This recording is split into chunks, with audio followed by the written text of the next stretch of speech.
अंदर पुलिस के द्वारा क्या प्रताड़ना की गई, भूमि दलालों के माध्यम से पुलिस या राजस्व के अधिकारी ने कितनी जमीनें छीनी, और हम सभी एसडीओ कार्यालय में, तहसील कार्यालय में आईटी लगाएंगे कि साल 2 साल के अंदर कितने रजिस्ट्रियां हुई, और इन सारी की तफ्तीश कराएंगे कि कितने फर्जी है, इसमें कितने को दबाव बना के। आज ये जो परिवार है, इस परिवार से हमारे साथी 2 दिन से मिलना चाह रहे हैं, परिवार को घर से निकाल रखा है जो दलाल थे, और उन दलालों ने उनको हाईजेक करके कहीं बंदी बना रखा है। कि वो भी एक सवाल पैदा हो रहा है, वो परिवार कहाँ है। मेरे मीडिया के साथियों से भी अनुरोध है कि आप मीडिया के साथी भी उस परिवार तक जाए, उस घर तक जाए, वो परिवार घर पे है कि नहीं है, कहाँ है।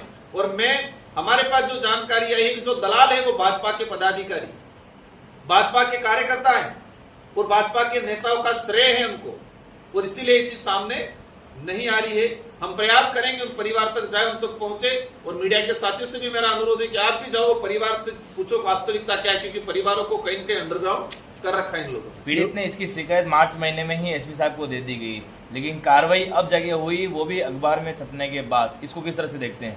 इससे स्पष्ट होता है कि पुलिस अधिकारी भी इन्वॉल्व है। यहाँ पुलिस अधिकारी जो भ्रष्ट है, उनके पुलिसकर्मी या पुलिस अधिकारी उनको श्रेय दे रहे हैं। उदयपुर के अंदर मैं सारे अधिकारियों पे लांछन नहीं लगाना चाह रहा हूं, लेकिन अधिकतर अधिकारियों के अंदर यही है, यहाँ पर आओ, अच्छी सिटी है, रहने के लिए अच्छा है, और लूट खसोट करने का अच्छा है। बड़े उद्योगपतियों को इन्वेस्टर के रूप में लाते हैं, और यहाँ की जमीन आदिवासियों को छल कपट करके लेने का काम करते हैं। अगर मार्च में ही पीड़ित ने शिकायत की थी और अभी तक कार्रवाई नहीं की है एसपी साहब ने, और मीडिया में छपने के बाद अगर उदयपुर एसपी ने कार्रवाई की है, तो उदयपुर एसपी भी सम्मिलित है। ये हुआ फिर मैं अभी भी कह रहे, चलो हम उस पर लांछन नहीं लगाए। उदयपुर एसपी साहब प्रेस कॉन्फ्रेंस करें, जांच में क्या आया, ये प्रकरण कब से हुआ, उनके पास रिपोर्ट कब से आई, और अब आगे क्या करेंगे। अभी भी लिपापोती करने का षड्यंत्र रचा जा रहा है अंदर ही अंदर। लेकिन भारत आदिवासी पार्टी मजबूती से लड़ेगी इस मामले को लेके। जरूरत पड़ेगी उदयपुर संभाग मुख्यालय पे धरना दिया जाएगा, जरूरत पड़ेगी अनशन भी किया जाएगा, लेकिन इनको बख्शा नहीं जाएगा। राजकुमार जी, उदयपुर पेरीफेरी के अंदर 25 किलोमीटर के अंदर SC/ST आदिवासियों की बहुत सी ज़मीनें पिछले 20 साल के अंदर कन्वर्ट हुई हैं, जो कि UTI के द्वारा, जो अब UDA है या SDO कन्वर्जन पट्टा है, उनके द्वारा की गई है। और उसमें लगातार, ये पहला प्रकरण नहीं है, इस बारे में अखबार में लगातार छप रहा था। आपका बात सही है। आपको बिल्कुल, हम लोग जैसे मैं सांसद बनने के बाद इस क्षेत्र में मेरा ज्यादा घूमना हुआ साल 2 साल से, और साल 2 साल से मेरे सामने कुछ चीजें आई है। इससे पहले भी सोशल एक्टिविटी जरूर थे, लेकिन वो सारी चीजें हमारे तक नहीं आ पाई है। अरावली पर्वत श्रृंखला को लेके हाईकोर्ट ने एक जजमेंट दे रखा है, मुझे क्लियर याद नहीं है वो कौन से सन में आया, लेकिन मुझे जानकारी में है कि वो हाईकोर्ट ने दे रखा है कि अरावली पर्वत श्रृंखला को सुरक्षित रखना है, और अरावली की जो पहाड़ियां हैं, उन पहाड़ियों पे दोहन नहीं होने चाहिए। माइनिंग के लिए भी कर रखा है, क्राइटेरिया कर रखा है कि इस दूरी की जो पहाड़ियां है उसी पे वो माइनिंग का दे, इससे नीचे डाउन की जो है वहां पर किसी प्रकार का स्ट्रक्चर या किसी प्रकार का माइनिंग के लिए पट्टा नहीं दे। ये डायरेक्शन हाईकोर्ट ने दे रखा है, सुप्रीम कोर्ट का भी है। हाँ, सुप्रीम कोर्ट का भी डायरेक्शन आया हुआ है। तो इसके बावजूद भी अनलीगल तरीके से अधिकारियों, मतलब ये कहा गया है कि अधिकारियों की कलम और कागज नियम के अनुसार से या संविधान के अनुसार से नहीं चल रहा है। अधिकारियों का कलम और कागज, इस कागज पे वजन कितना है, कौन किसका पैसा दे रहा है, पावर के हिसाब से चल रहा है। मतलब अनलीगल तरीके से पैसों के दम पे यहाँ पर जमीनें कागजों में छीनने का काम किया जा रहा है। और हम प्रयास करेंगे, हम तो 1-2 साल का कह रहे थे, आप संज्ञान में लाए हैं, तो इससे ज्यादा भी 4-5 सालों के अंदर जो हुआ है, और जिस तरह से कन्वर्ट करने का जो प्रयास किया जा रहा है। और मेरी जानकारी में आपने भी बताया कि आदिवासियों की जमीन कोई भी गैर आदिवासी सस्ता सीधी नहीं ले सकती, यह नियम बना हुआ। लेकिन भूमाफियों ने क्या कर रखा है, एक NGO बनाया जाता है, सोसाइटी बनाई जाती है 12 लोगों की या 15 लोगों की, और 15 लोगों के अंदर एक आदिवासी जो किसी के घर में नौकर है, किसी के घर में सर्वेंट जो भी है, उसको सोसाइटी के अंदर मेंबर बनाया जाता है। और किसी आदिवासी की जमीन उस सोसाइटी के नाम से ले रहे हैं ये, और लेने के बाद उस जो मेंबर बनाया था इसको बाहर निकाल रहे हैं। ये षड्यंत्र भी उदयपुर के आसपास काफी जगह हो रहा है, और ये सारे भूमाफिया है। और भूमाफिया की मेरा जो कहना है कि जो भ्रष्ट लोग हैं, जो भूमाफिया हैं, जो अमानवीय जो कृत्य करते हैं, उनकी कोई जात धर्म नहीं होती। ये लोग सबके लिए घातक हैं। आज आदिवासियों के लिए घातक हैं, कल उठा के सबके लिए घातक होंगे, क्योंकि उनको नशा हो चुका है। जो बड़े भूमाफिया होते हैं, जो शोषणकारी लोग होते हैं, उनको एक जो अफीम का नशा होता है, इसी तरह उनको जमीन हड़पने का नशा होता है। ऐसे लोग इस समाज के लिए घातक हैं। इन सब लोगों का हम सबको मिलकर इलाज करना है। दक्षिणी राजकुमार जी, एक चीज और है, आदिवासियों के लिए लड़ाई लड़ रहे हैं। हाईकोर्ट को लेकर जब मैं विधायक था उस समय मेरी संज्ञान में आया और मुझे भी लगा, क्योंकि आज डूंगरपुर, बांसवाड़ा, प्रतापगढ़, उदयपुर का व्यक्ति जोधपुर सीधा नहीं जा पा रहा है, और नहीं जा पाने की वजह से उसको वहां पर न्याय नहीं मिल रहा है। और वहां पर भी कई प्रकार के ऐसे ब्रोकर मिलते हैं जो सही तरीके से वहां पर उनकी फाइलें नहीं लग पाती है। तो मैंने खुद ने विधायक था उस समय, हमने राज्य सरकार से अपील किया था, मैंने खुद ने सीएम साहब से डिमांड किया था, हमारे विधायकों ने भी अभी रखा है। लेकिन ये बात सही है कि हम पुरजोर तरीके से, एक दुष्ट तरीके से इस बात को नहीं उठा पाए हैं। तो अवश्य आने वाले समय के अंदर उदयपुर संभाग मुख्यालय पे भी हम लोग इस बात को लेकर एक बड़ा ज्ञापन रैली करेंगे, और सरकार से भी भारत आदिवासी पार्टी मजबूती से इस मांग को, और सरकार को आपके चैनल के माध्यम से कहना चाहूंगा, इस क्षेत्र की आम जनता को कहना चाहूंगा कि हाईकोर्ट सबके लिए जरूरी है उदयपुर। और यहाँ पर अगर हाईकोर्ट हो जाता है तो ये जो प्रकरण हो रहे हैं, इतने शायद प्रकरण भी नहीं होते, जितना जो आज अत्याचार शोषण हो रहा है वो भी शायद कहीं कहीं थोड़ा थमता। तो हाईकोर्ट की लड़ाई है वो भारत आदिवासी पार्टी मजबूती से लड़ेगी, मैं आपको आश्वस्त करता हूँ। राजस्थान मजदूरों का सबसे बड़ा हब है अपना, देखा जाए दक्षिण राजस्थान, इनको लेके आप क्या कर रहे हैं? क्योंकि लगातार 12 घंटे का कानून आ गया है, उसके बाद फिर मजदूर गुलामी की ओर जा रहा है। देखो, मानवता के हिसाब से, यहाँ पहले श्रम विभाग की जो गाइडलाइन थी उसके हिसाब से तो 8 घंटा ही ड्यूटी करना होता था। लेकिन जिस तरह से ये इसमें भी शिथिलता, या फिर कहे कि वो जो उन्होंने बड़े व्यापारी हैं उनको राहत देने का जो काम किया है 12 घंटे वाला, वो कहीं न कहीं एक मानवता के लिए एक खतरा है आने वाले समय में, भविष्य के लिए। और बेरोजगारी की जो बात है बहुत तेजी से उदयपुर संभाग में बढ़ रही है, और हम लोग को प्रयास कर रहे हैं कि ऐसी कंपनियां, ऐसी फैक्ट्रियां लगे, और फैक्ट्रियां, कंपनियां लगने से पहले हमने सरकार से अपील किया है कि यहाँ पर कुटीर उद्योग पे फोकस किया जाए। एक कुटीर उद्योग जो है, यहाँ पर जो वनस्पति जो है, यहाँ पर जो खेतीबाड़ी जो कर रहे हैं, इसको लेके छोटे छोटे एक प्रोसेसिंग यूनिटी लगाई जाए। तो सरकार इस पे काम करने के लिए ध्यान नहीं दे रही है।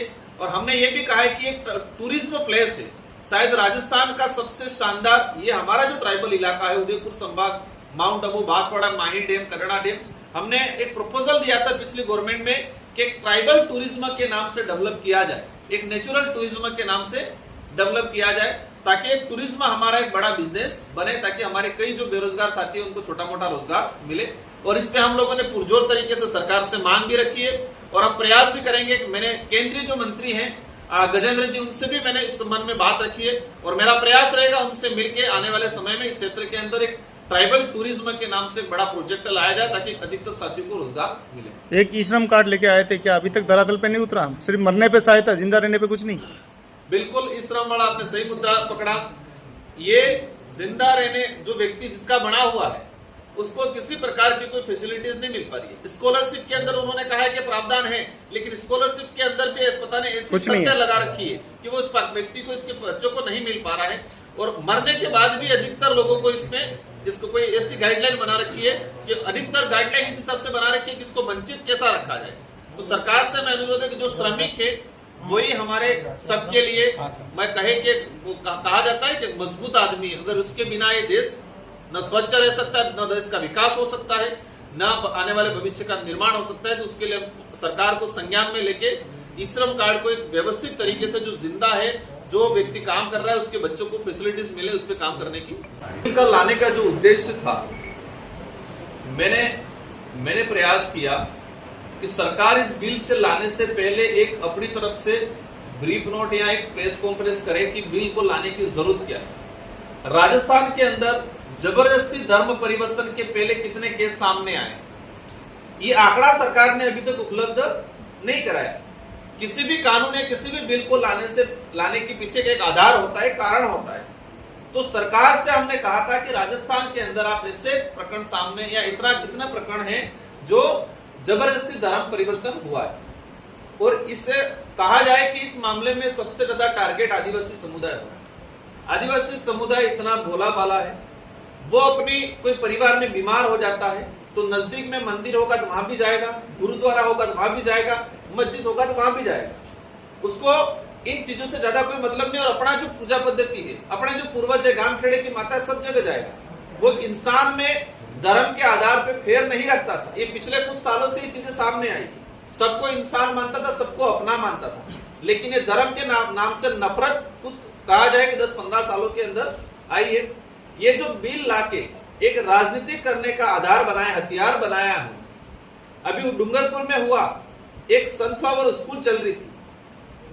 इस स्कूल के अंदर अधिकतर भाजपा के बच्चे पढ़ रहे हैं, आज भी अधिकतर भाजपा के नेता पढ़ के निकले हुए। पहले अपने इलाके के अंदर और ऑल ओवर जो कुछ लिमिटेड स्कूलें थी, जिनको आज भाजपा के लोग जो अच्छी स्कूल एजुकेशन दे रही, उस पर ईसाई का ठप्पा लगा रही, पहले उसमें आपके बच्चे भी पढ़े। अगर छोटा बच्चा, उसको थोड़ी पता है धर्म क्या है क्या नहीं, वो एजुकेशन के लिए जा रहा है।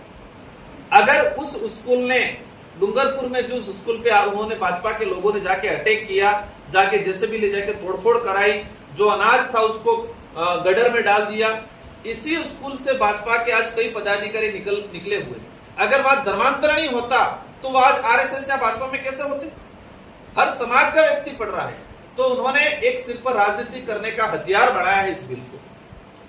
अभी जो डूंगरपुर में जो दिलीप वाला जो मामला, शायद मैं जहां तक समझता हूं, इस तरह का पहली बार नॉन पॉलिटिकली आंदोलन हुआ। पहली बार एक कहा जाए कि राजनीतिक विहीन आंदोलन हुआ, क्योंकि राजनीतिक विहीन आंदोलन इसलिए कह सकते हैं कि इस आंदोलन में भारत आदिवासी पार्टी के भी पदाधिकारी और नेता रहे, कांग्रेस के भी लोग आए और बीजेपी के भी कुछ अच्छे लोग आए। इसके बाद इसको बिना जातिवाद का आंदोलन भी कहा जा सकता है, क्योंकि उसमें आदिवासी समुदाय का बच्चा मरा, लेकिन वहां पर सामान्य व्यक्ति भी आया, ओबीसी भी आया, एससी भी आया, माइनॉरिटी भी आया, सभी वर्ग के लोग आए। और आए नहीं, उन्होंने स्पीच भी दिया। लेकिन जब कार्रवाई हुई, कार्रवाई होने के बाद जो भूमाफिया थे, जो अवैध बजरी खनन के जो लोग थे, जो अवैध धंधा करते थे, उन लोगों का जो चेन जो अधिकारियों से लाइसेंसिंग का चेन था, वो पुलिस वाले थे। गृह विभाग का गाइडलाइन है कि कोई भी पुलिस कर्मचारी अपने गृह सीओ सर्कल में नौकरी नहीं कर सकता। वहां पर गृह सीओ सर्कल में नौकरी करा था, वो भी 7.5 साल से, 7.5 साल से एक कांस्टेबल उसी थाने में डटा हुआ था। और वही लोग अवैध बजरी, अवैध धंधे, अवैध खनन, इन सारों में वो मदद करता था। तो जो आजपुर में जो आंदोलन किया सर्व समाज के नाम से, वो सर्व अवैध धंधा व्यापारियों का था। सर्व समाज की नाम में, आड़ में, उस कहे कि उस आड़ में उन्होंने कौन थे बोलूं, जो सर्व अवैध धंधा व्यापारी थे, जिनके अवैध धंधे चलते थे और वो लाइसेंसिंग का काम करते थे।